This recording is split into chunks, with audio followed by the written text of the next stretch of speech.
শরীফ ওসমান হাদি হচ্ছে একটা আগ্নেয়গিরির নাম, যার লাভা আজ বাংলাদেশের প্রত্যন্ত অঞ্চল পর্যন্ত ছড়িয়ে পড়েছে।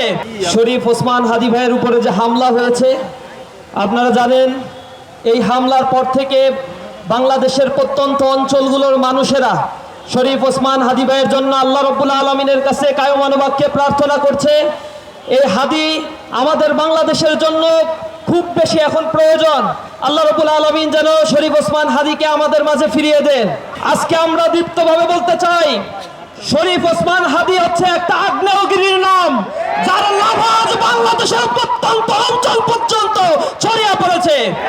শরীফ ওসমান হাদি আধিপত্যবাদের বিরুদ্ধে যেভাবে উচ্চকণ্ঠে স্বৈরাচারের বিরুদ্ধে যেভাবে তালা বাজিয়েছে, তা জুলাই বিপ্লবীদের রক্তে আগুন ধরিয়ে দিয়েছে। সুতরাং আমরা বলতে চাই, ওসমান হাদিকে যারা হত্যার চক্রান্ত করেছে, যাকে তারা আক্রমণ করেছে, অনতি বিলম্বে এই ফাঁসিবাদের দোষরদের গ্রেফতার করতে হবে। স্বরাষ্ট্র মন্ত্রণালয়ের দৃষ্টি আকর্ষণ করছি, তিনি আজও এখনো পর্যন্ত কার্যকর কোনো পদক্ষেপ গ্রহণ করতে পারেন নাই। পদ্মা সেতু, মেট্রো রেল এবং এলিভেটেড এক্সপ্রেসওয়ে নির্মাণের গর্বিত অংশীদার বসুন্ধরা সিমেন্ট।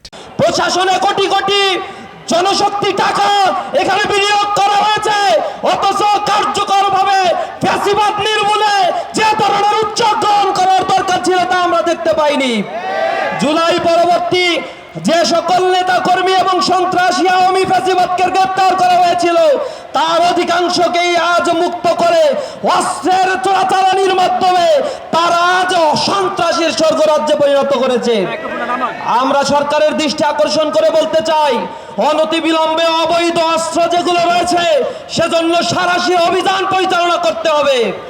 বাংলাদেশে আগামী যে সংসদ নির্বাচনের ঘোষণা দেওয়া হয়েছে, সেই সংসদ নির্বাচনের জন্য একটি লেভেল প্লেইং ফিল্ড গঠনের জন্য এখন থেকেই সরকারকে জনগণের আস্থা অর্জনের চেষ্টা করতে হবে।